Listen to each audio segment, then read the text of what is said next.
Let's start with the first one. What do you mean by balance? What is balance? Balance means two sides. I'm going to ask you, what is the balance here? If you're asked to discuss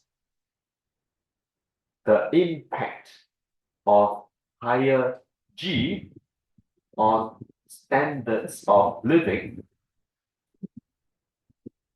okay? Discuss what B.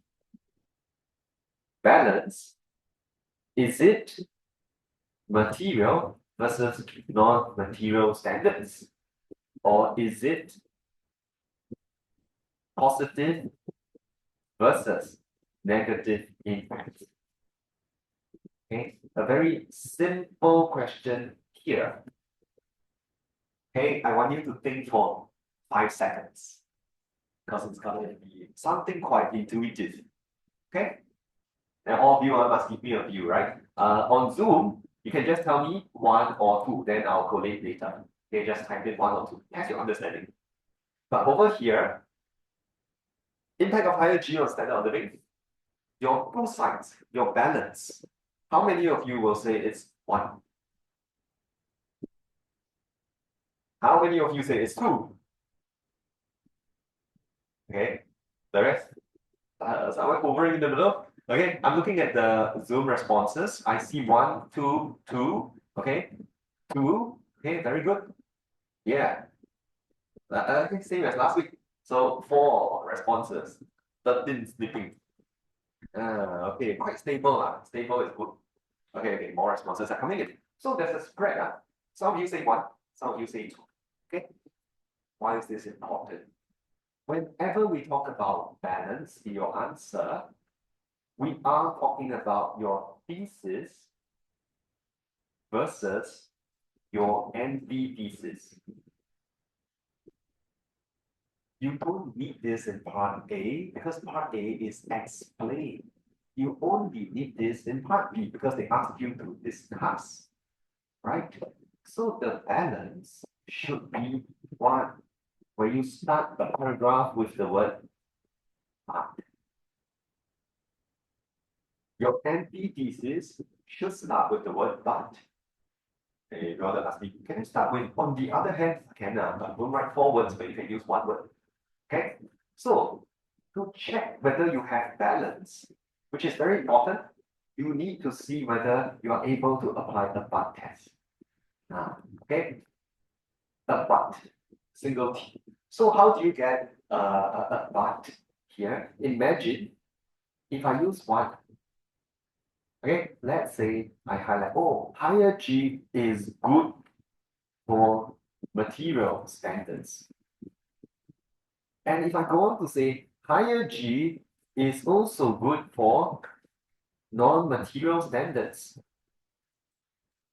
do you find it very strange to put the word but? Yeah, because you are still following that same line of reasoning, which means this number 1, actually I know what some of you were thinking. You were actually thinking maybe it's good for material, not good for non-material. That's why you say 1.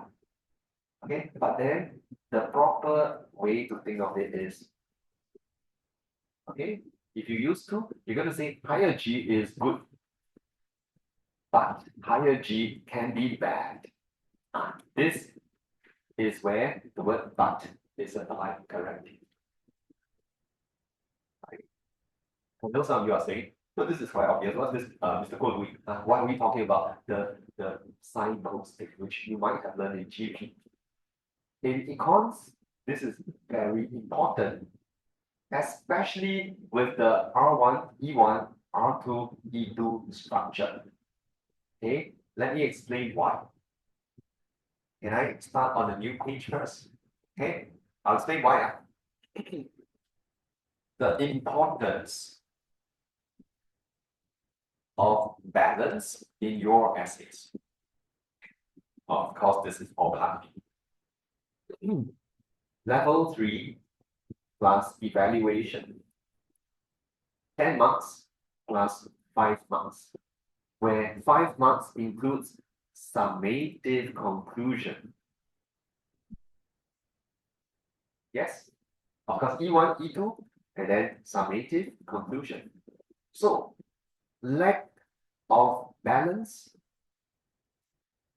If you have seen your examiner comment that your answer is one-sided, okay? Lack of balance means bye-bye to level 3. You will never hit level 3 if it's one-sided. Chances are it will be low end of level 2. Okay? Painful. And your summative conclusion, you also say bye-bye to it. If your answer is one-sided, how do you have a two-sided summative conclusion? See what I mean?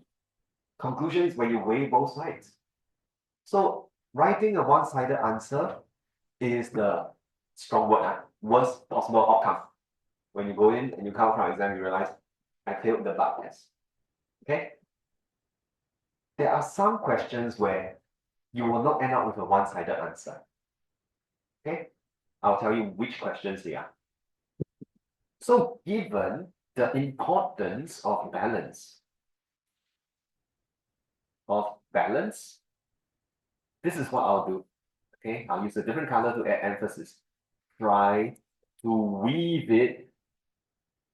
Okay, try to weave your thesis and MP thesis into R1 and R2.